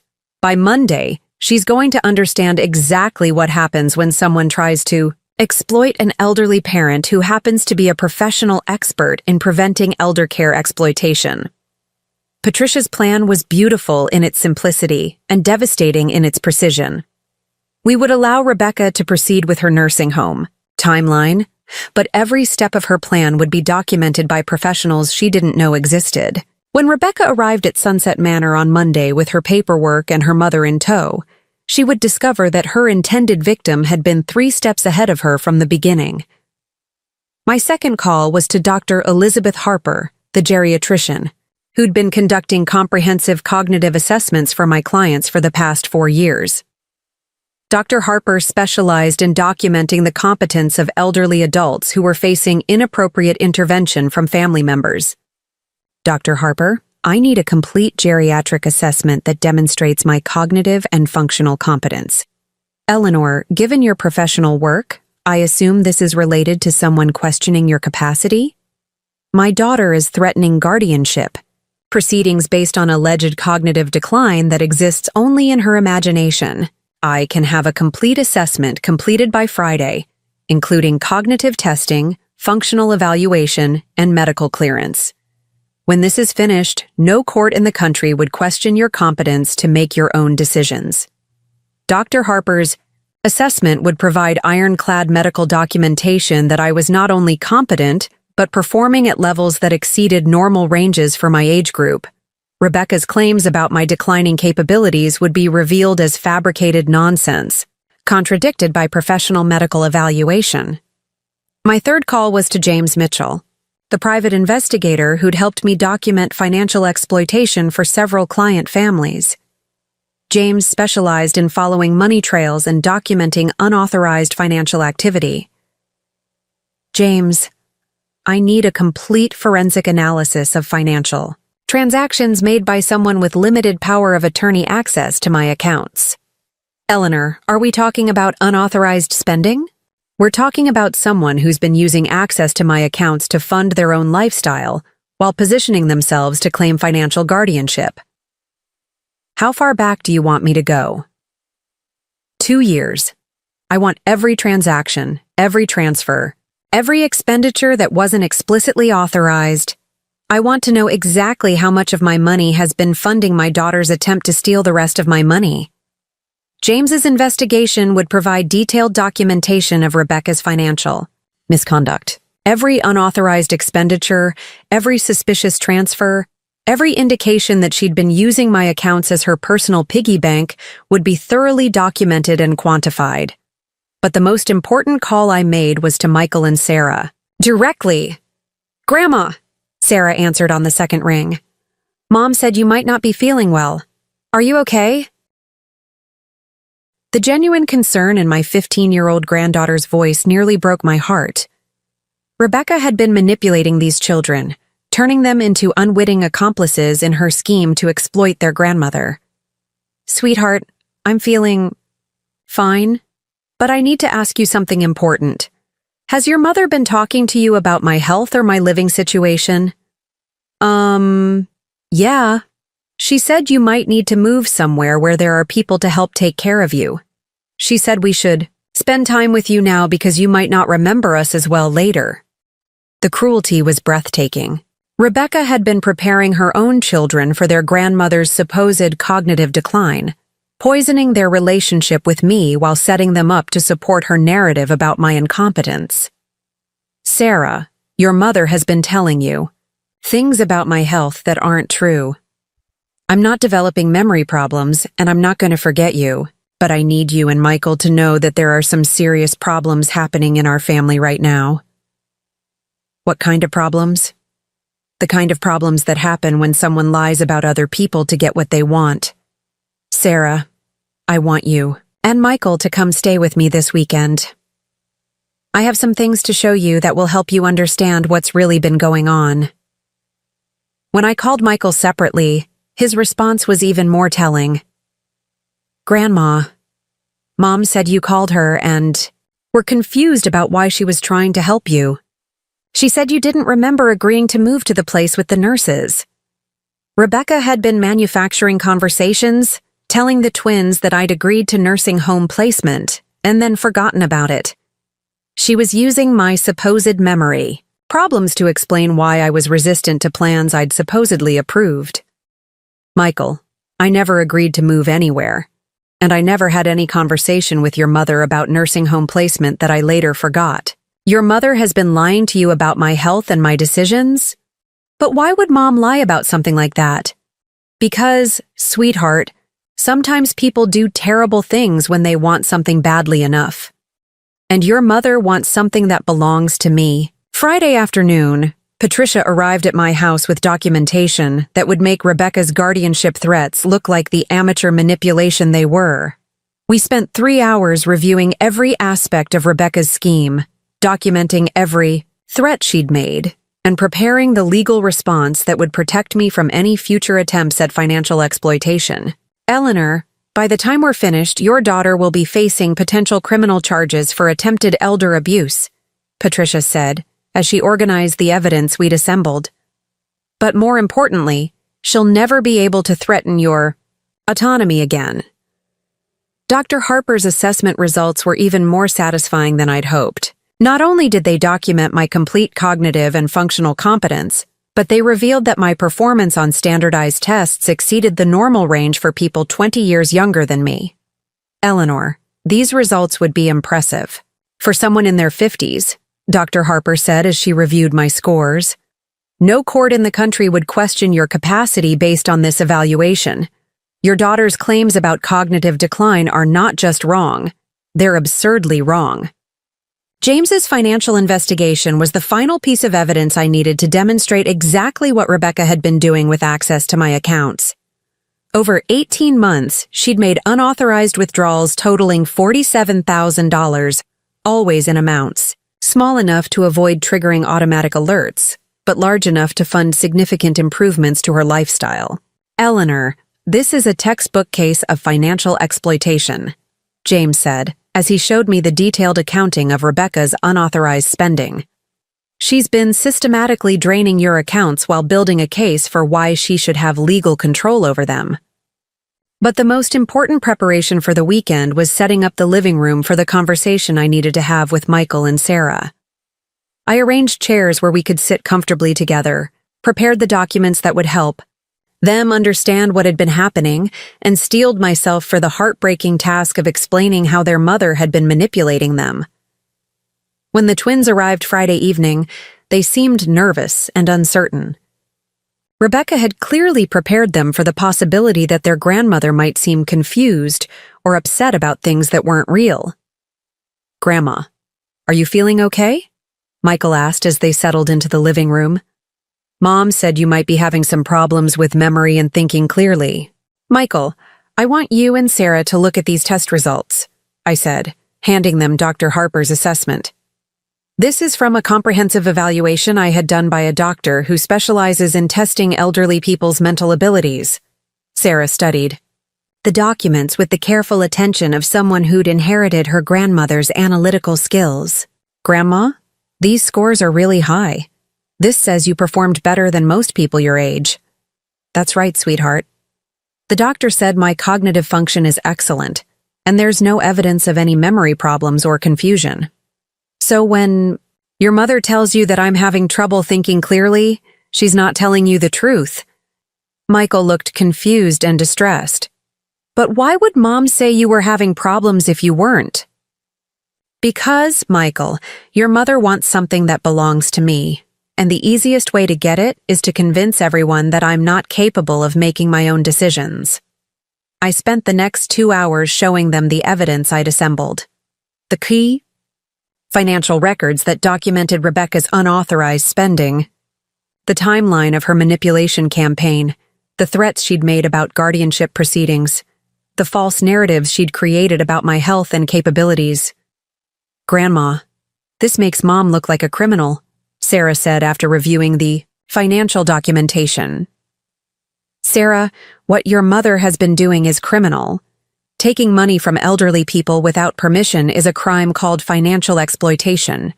Threatening to have competent adults declared incompetent is a crime called elder abuse. But she's our mom, Michael said, tears starting to form in his eyes.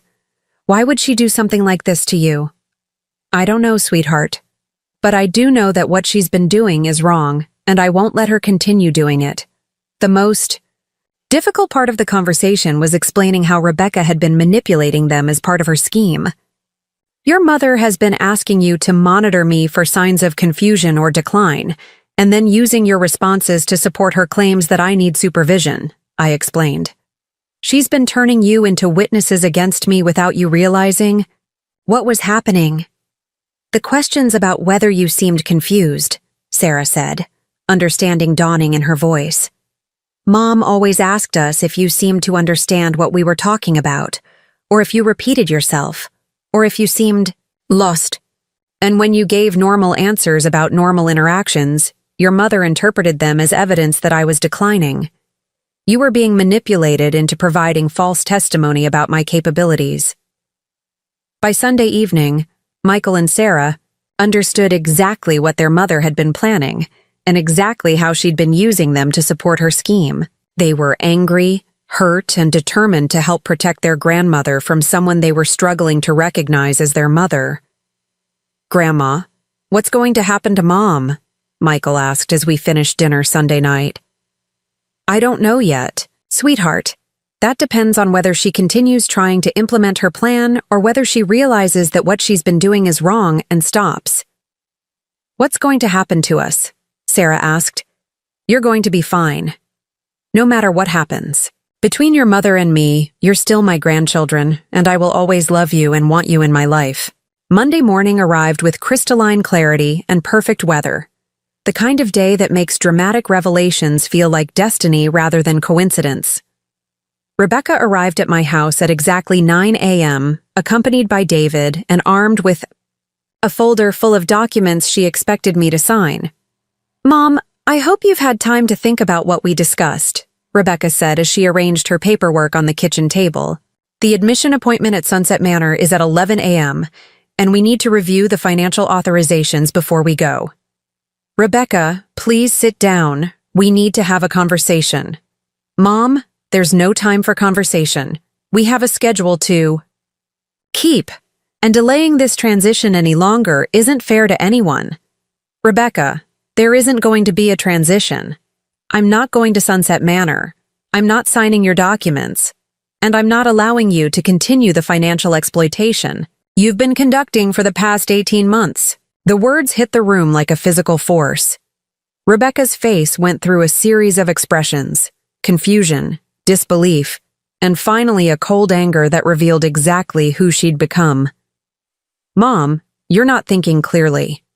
Dr. Harper's evaluation shows that you're competent to make decisions, but that doesn't mean you're making good decisions. Rebecca, Dr. Harper's evaluation shows that I'm not only competent, but performing at exceptional levels for someone my age. Your claims about my cognitive decline are completely fabricated. I handed her a copy of Dr. Harper's assessment. Rebecca scanned the document with growing alarm as she realized that her fundamental premise, my supposed incompetence, had been professionally contradicted. "This doesn't change anything," she said, but her voice lacked conviction. "Cognitive testing doesn't measure judgment or decision-making ability." "Actually, it does. And James Mitchell's financial investigation measures something else entirely. Your unauthorized use of my money to fund your lifestyle while planning to steal the rest of my assets." I handed her James's forensic accounting report. The color drained from Rebecca's face as she saw the detailed documentation of $47,000 in unauthorized withdrawals, transfers, and expenditures. "Mom, that money was for helping you manage your affairs. You authorized me to handle financial transactions on your behalf." "Rebecca, I authorized you to help with bill paying and investment monitoring. I never authorized you to transfer money to your personal accounts, pay for your family's vacations, or fund your car payments." David, who had been silent throughout this exchange, finally spoke up. "Rebecca, what is she talking about? What financial transactions?" Rebecca's carefully constructed facade began to crumble as she realized that David had no idea about the financial misconduct she'd been engaging in while building her case for my incompetence. "David, your wife has been stealing money from my accounts while telling you that she was helping me manage my finances," I explained. "She's taken nearly $50,000 without authorization while planning to gain legal control over the rest of my assets." "Rebecca, is this true?" David asked, his voice tight with disbelief and growing anger. "It's not stealing when someone has power of attorney," Rebecca said desperately. "I was managing Mom's money to protect her from making poor financial decisions." "Rebecca, you had limited power of attorney for specific bill-paying purposes. You never had authority to transfer money to your own accounts or make personal expenditures using my funds." But the most devastating revelation was still to come. "Rebecca, there's something else you don't know about my financial situation," I said, pulling out the documentation that would destroy her scheme completely. "The assets you know about represent only a fraction of my actual wealth." I handed her Walsh Strategic Consulting's financial statements for the past 5 years.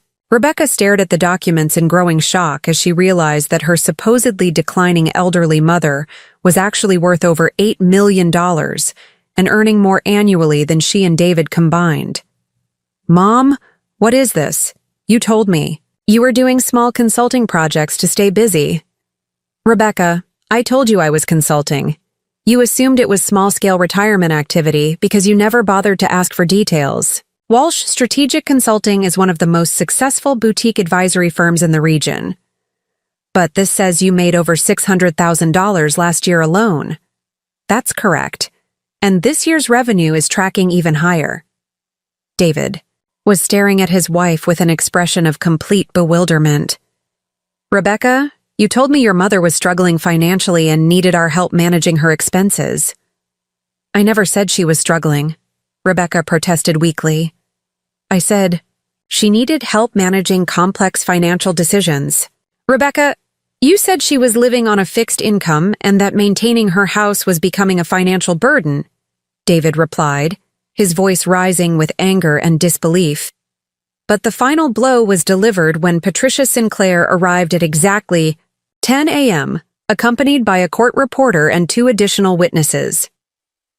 "Mrs. Martinez," Patricia said formally, addressing Rebecca, "I'm Patricia Sinclair, representing your mother in response to your threats of guardianship proceedings and your attempted financial exploitation." Rebecca looked like she was about to faint. "What do you mean, financial exploitation?" "I mean that you've committed multiple felonies in your attempt to gain control of your mother's assets. Elder abuse, financial exploitation, and fraud are all serious criminal charges that carry substantial prison sentences." "But I'm her daughter. I was trying to help her." "Mrs. Martinez, attempting to have a competent adult declared incompetent for financial gain is a crime regardless of your family relationship. Your mother has more legal protections and financial resources than you apparently realized." The court reporter began documenting everything that followed. Rebecca's desperate attempts to justify her actions, David's horrified reactions to learning what his wife had been planning, and my formal statement declining all of Rebecca's unauthorized financial arrangements. But the most satisfying moment came when Michael and Sarah arrived, as we'd arranged, to witness the conclusion of their mother's scheme. "Mom, what's happening?" Sarah asked as she took in the scene. Legal professionals, financial documents, and her mother looking like she was facing the collapse of everything she'd planned. "Your mother has been caught trying to steal from your grandmother," David said, bluntly. Everything she told us about Grandma's health and financial situation was a lie. Michael looked at his mother with a combination of disappointment and betrayal that was devastating to witness. "Mom, you said Grandma was sick and needed help? But she's not sick, and you were trying to take her money." Rebecca's final desperate gambit was an attempt to cast herself as the victim of a vindictive elderly woman who was punishing her daughter for trying to provide appropriate care. "She's making this sound criminal, but I was trying to protect her from making poor decisions with money she can't afford to lose," Rebecca said, gesturing at the financial documents. "I was trying to ensure that her assets were preserved for the family." "Rebecca," I said quietly, "you were trying to steal my independence, my home, and my assets while convincing everyone that I was incompetent. The only family you were preserving anything for was yourself." The legal resolution was swift and comprehensive. Patricia filed restraining orders that prevented Rebecca from accessing any of my accounts, properties, or personal information. The unauthorized financial transactions were reported to both civil and criminal authorities. Rebecca's limited power of attorney was revoked, and she was permanently banned from any involvement in my financial affairs. But more importantly, the truth about our family dynamic was now documented and undeniable. Rebecca could never again claim that her actions had been motivated by appropriate concern for my well-being. Everyone who mattered, David, the twins, extended family, and legal professionals, understood exactly what she had attempted and exactly why it was wrong. The impact on Rebecca and David's marriage was immediate and severe. David moved out that week, taking the twins with him while he decided whether their marriage could survive the revelation that his wife was capable of such calculated cruelty towards someone who had loved and supported her unconditionally. "I don't know who I've been married to," David said during a private conversation we had the following weekend. "The woman I thought I knew would never have tried to exploit her own mother this way." The twins chose to live primarily with their father, while maintaining a relationship with their mother that would forever be changed by their understanding of what she'd been capable of planning. "Grandma, will you forgive Mom?" Sarah asked during one of our conversations after the legal proceedings concluded. "Sweetheart, forgiveness is complicated. I can forgive your mother for the pain she caused me, but I can never trust her the way I used to. And trust is what makes family relationships possible. But the most significant change was in my own life and priorities." The woman Rebecca had tried to convince everyone was declining and incompetent used the experience to expand her consulting business into a new specialty, helping elderly adults protect themselves from financial exploitation by family members. "Eleanor, you've created the most comprehensive elder care protection program I've ever seen," Patricia said, as we reviewed the legal strategies I developed based on my own experience. "This is going to help thousands of families prevent the kind of exploitation you faced." 6 months later, Walsh Strategic Consulting had a waiting list of elderly clients who wanted protection from manipulative adult children. I'd written articles for professional publications about family financial exploitation, spoken at conferences about elder care abuse prevention, and become the go-to expert for attorneys handling similar cases. The irony was perfect. Rebecca's attempt to destroy my independence had led to the expansion of my professional success and the creation of legal protections that would prevent other families from experiencing what we'd been through. 1 year after Rebecca's failed nursing home scheme, I made the final adjustment that would ensure her actions had lasting consequences. During a meeting with my estate planning attorney, I formally removed Rebecca from my will and redirected her inheritance to a foundation supporting elder care abuse prevention. Michael and Sarah's inheritance remained intact, held in trusts that would provide for their education and future needs, while ensuring that Rebecca could never access or control those funds. The woman who tried to have me declared incompetent and institutionalized will receive exactly what she deserves from my estate, I told my attorney. Nothing. The letter I sent to Rebecca explaining the change was brief and precise. Rebecca, your systematic attempt to exploit my supposed vulnerability while planning to steal my independence and assets has had permanent consequences. The daughter who tried to convince everyone that I was too incompetent to manage my own affairs will discover that I was competent enough to ensure that cruelty and greed have lasting costs. Your children will be well provided for through trusts that protect them from your poor judgment. You will receive nothing, because people who try to steal from their parents deserve nothing. I hope the $47,000 you stole was worth losing a $3 million inheritance. Rebecca's response was exactly what I expected.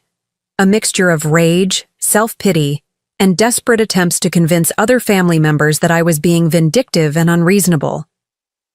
But the documentation of her scheme was comprehensive and undeniable.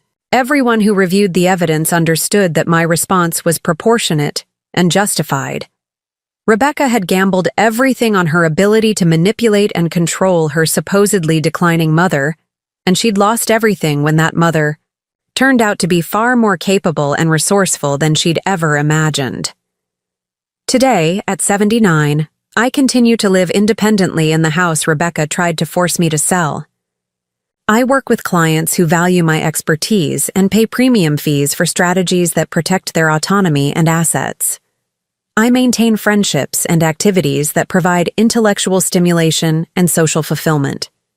Most importantly, I've learned that the greatest threat to elderly adults often comes not from strangers or institutions, but from family members who see aging as an opportunity for financial gain, rather than a natural process that deserves respect and support. The daughter who tried to teach me about appropriate boundaries and realistic expectations learned that there are consequences for mistaking someone's love for weakness, someone's trust for vulnerability, and someone's age for incompetence. Michael and Sarah, now 16, understand that real family loyalty means protecting each other from exploitation, not enabling it. They've learned that love isn't about control or management. It's about respect, support, and the recognition that people deserve to make their own choices about how they want to live. Grandma, do you ever regret what happened with Mom? Sarah asked during a recent visit. Sarah, I regret that your mother chose greed over love and manipulation over respect. But I don't regret protecting myself from someone who was willing to destroy my independence for financial gain. Do you think she's learned anything from what happened? I think she's learned that underestimating people based on their age or circumstances can be a very expensive mistake.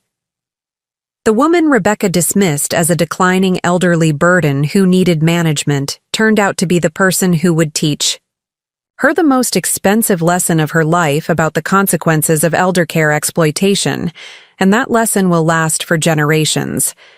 At the end of the day, the only thing Rebecca accomplished was proving that being someone's daughter doesn't give you the right to steal their independence, and that 78 years of life experience includes learning how to fight back when someone tries to make you a victim. The nursing home bed she'd reserved for me remained empty. The independence she'd tried to steal remained intact. The money she'd counted on inheriting went to people who deserved it more, and the mother she'd thought she could manipulate became the grandmother who made sure that justice had the final word. Sometimes the best revenge isn't getting even. Sometimes the best revenge is ensuring that the consequences match the crime, and that the people who try to exploit love and trust learn exactly what those attempts cost. Rebecca learned, and she'll remember that lesson for the rest of her life. That's the end of our story. If this resonated with you, please subscribe and share your own experiences with family manipulation in the comments. And remember, sometimes the people who underestimate you provide the perfect opportunity to show them exactly who they were dealing with all along.